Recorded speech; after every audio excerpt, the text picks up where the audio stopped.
Ils sont malins Apple, hein, parce que appeler leur intelligence artificielle Apple Intelligence, ça fait AI, et en anglais Artificial Intelligence.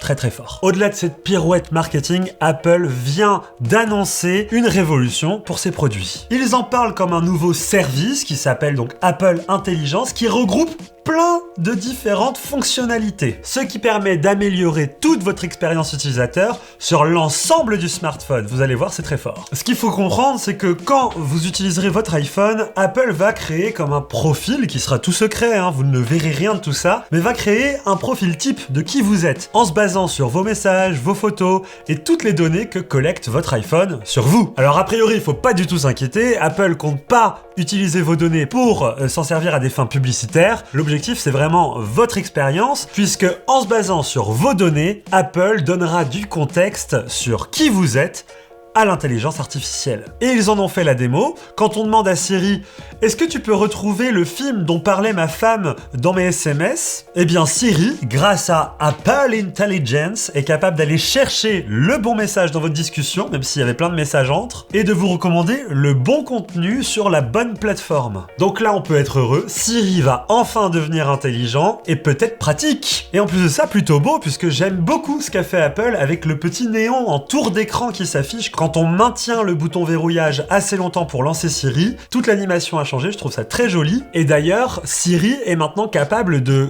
cliquer, donc ce qu'on appelle faire des actions, à votre place sur l'iPhone. Par exemple, vous pouvez demander à Siri de retoucher une image de telle ou telle manière. Siri est capable de lire ce qui se passe sur votre écran et de vous apporter des informations additionnelles, ou même de passer d'une application à une autre. Bref, Siri prend le contrôle du smartphone, tout ça à votre demande, évidemment. Et c'est vrai qu'on a beaucoup taclé Apple de ne pas beaucoup innover avec Siri, même s'ils ont été pionniers à un moment, ils se sont fait beaucoup rattraper par Google.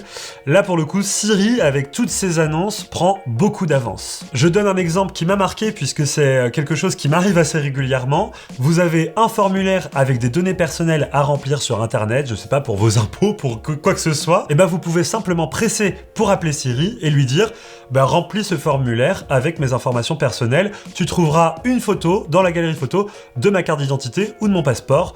Débrouille-toi. Et avec cette demande, Siri serait capable, je mets bien des guillemets, mais la démonstration le montrait, d'aller choper la photo, de trouver les bonnes informations, par exemple votre numéro d'identité, et de le remplir automatiquement dans le formulaire, puisque Siri sait lire ce qu'il y a sur votre iPhone. Alors toute cette intelligence, elle déborde de Siri. Maintenant, on peut faire aussi de la réécriture de messages. C'est simple, vous écrivez un mail, vous récupérez un texte qui est dans un PDF, vous écrivez un SMS, et bien vous pouvez tout simplement surligner le texte et demander à Apple Intelligence, donc c'est ce petit logo rond avec des zigouigouis, de reformuler ce message. Alors je vous connais par cœur, dans les commentaires vous allez me dire oui, on a déjà vu ça chez Samsung, on a déjà vu ça chez Google. Alors oui, mais c'est quand même cool qu'Apple l'apporte sur ses propres appareils. Ça passe pas par Siri, c'est un autre type de bouton à cliquer, mais c'est toujours intéressant. En plus de ça, il nous propose beaucoup d'options du type rendre ce message plus formel, le faire plus concis, bref, des options qui paraissent très pratiques au quotidien,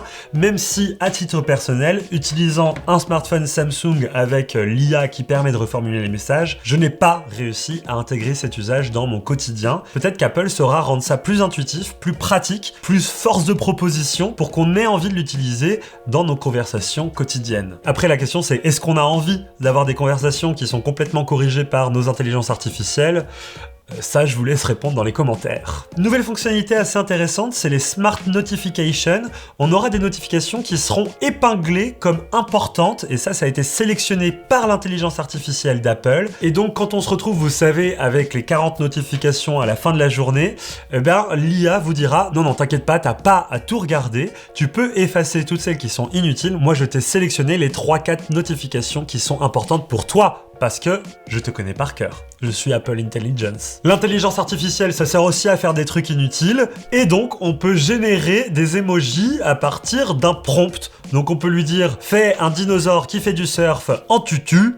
et l'IA te permet de faire un emoji qui fait un dinosaure qui fait du surf en tutu, et voilà, c'est ça le futur 2024 Apple Intelligence. Alors ça a l'air de super bien s'envoyer avec iMessage, par contre si tu envoies ça à un téléphone Android, j'ai bien peur que ça fasse un vieux JPEG, ça risque d'être moins sympa tout à coup. Bon, tout ça m'amène à la génération d'images par l'IA, et là c'est complètement possible de créer des images à partir des zéros, mais Apple a compris qu'il y avait une contrainte à tout ça et que personne s'en sortait comme il voulait. Les prompts. C'est vrai que d'écrire un prompt, c'est presque un métier à part entière, parce que il faut savoir faire quoi. Je peux demander à Midjourney de me générer une image d'un chien, mais je l'aurai pas exactement comme je l'ai en tête. Apple a bien compris que d'écrire un prompt, c'était chiant. Alors ils ont créé un nouveau système qui s'appelle Image Playground, donc la cour de récré des images, où en fait vous allez créer un prompt, mais en sélectionnant des photos. Par exemple, je veux un chat dans un château, avec des paillettes, dans un style cartoon. Et en fait, en sélectionnant comme ça des grandes idées, Apple vous permet d'affiner votre demande et vous crée une image qui a l'air tout le temps carrée, donc ça peut être un peu chiant à l'utilisation, et en fait ça simplifie la manière de faire un prompt. Alors c'est sûr qu'avec Image Playground, on est moins précis que quand on fait un prompt à l'écrit avec beaucoup de nuances, mais c'est vrai que ça rend l'outil accessible à tous. Alors là, Apple, on peut leur dire oui, on vous aime, vous avez enfin copié la bonne fonctionnalité.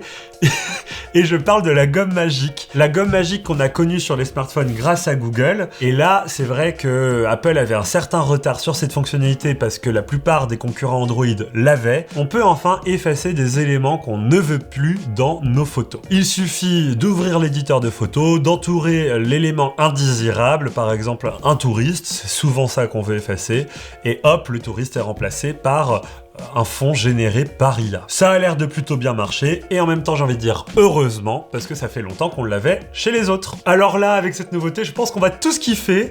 Les messages vocaux et vos appels peuvent être transcrits à l'écrit. Donc c'est fini, je n'aurai plus à lire les vocaux de ma petite sœur, je pourrai simplement les lire et même en faire un résumé pour savoir ce qu'elle a dit pendant les 5 minutes qui étaient beaucoup de Merci Apple, ça j'aime beaucoup. Bref, tout ça, c'est Apple Intelligence. Et vous l'avez vu dans cette vidéo, c'est beau, c'est bien intégré. Hâte de voir si le produit est réellement utile au quotidien et si les gens vont vraiment s'en servir et que ça va vraiment rentrer dans votre routine. Mais je sais pas pourquoi j'ai senti qu'Apple était un poil fébrile. Ah si, je sais pourquoi. Il y a ChatGPT qui est arrivé avec. Bah ouais, parce que si Apple Intelligence, ça regroupe quand même beaucoup de fonctionnalités, on peut se dire quand même que ça reste les débuts de cette technologie et qu'il y a un concurrent qui a fait beaucoup d'avancées dernièrement. Et je pense que c'est une très bonne idée d'avoir fait appel à ChatGPT pour venir répondre à toutes les demandes des utilisateurs en ce qui concerne l'IA. Il y a une manière pour parler avec Siri à l'écrit qui est de double-cliquer sur la barre de navigation, hop, ça ouvre un clavier et vous pouvez parler avec Siri. Si vous cliquez sur ce bouton, immédiatement, ce n'est plus l'intelligence d'Apple qui répondra, mais c'est bien ChatGPT. Et je parle bien de ChatGPT en version gratuite. Si jamais vous avez un compte chez OpenAI ou vous avez payé un abonnement parce que vous voulez une version plus récente, plus puissante, vous pourrez l'indiquer sur votre appareil et les fonctionnalités payantes de ChatGPT seront débloquées sur les appareils Apple. Bref, c'est un partenariat important puisque c'est vrai que ChatGPT est de plus en plus puissant et permet de générer du texte, des résumés, des analyses de photos, du code pour du développement, bref, toutes les choses que ChatGPT a accumulées ces dernières années. Et en confirmant ce partenariat avec ChatGPT, Apple met vraiment le pied dans l'IA générative et prouve qu'ils ont envie d'avancer vite et bien et avec les bonnes personnes. Et la mauvaise nouvelle, c'est que tout ceci n'est disponible qu'en anglais à partir de cet automne. Voilà, vous connaissez absolument tout de ce qui va arriver sur vos iPhones. N'hésitez pas à me dire dans les commentaires si vous trouvez ça intéressant, excitant. Personnellement, j'ai vraiment l'impression qu'on entre dans une nouvelle ère du smartphone, que vraiment, on sentait qu'on avait atteint un plafond de verre avec nos smartphones sur ce qu'on pouvait faire. Et bien, j'ai vraiment l'impression que l'IA va permettre d'ouvrir de nouvelles perspectives. Samsung avait commencé au début de l'année avec Galaxy AI et ses S24. Google continuait sur sa lancée avec les Pixel 8 et 8a, et bien Apple lance comme un nouveau service Apple Intelligence qui sera disponible sur tous les produits d'Apple. Je trouve que c'est une très bonne nouvelle pour les fans de tech comme moi et comme vous. N'hésitez pas à vous abonner à cette chaîne YouTube, à lâcher un petit like sur la vidéo. Vive la tech, vive la technologie et vive Android aussi parce qu'il m'en manquait pendant cette vidéo. Ciao!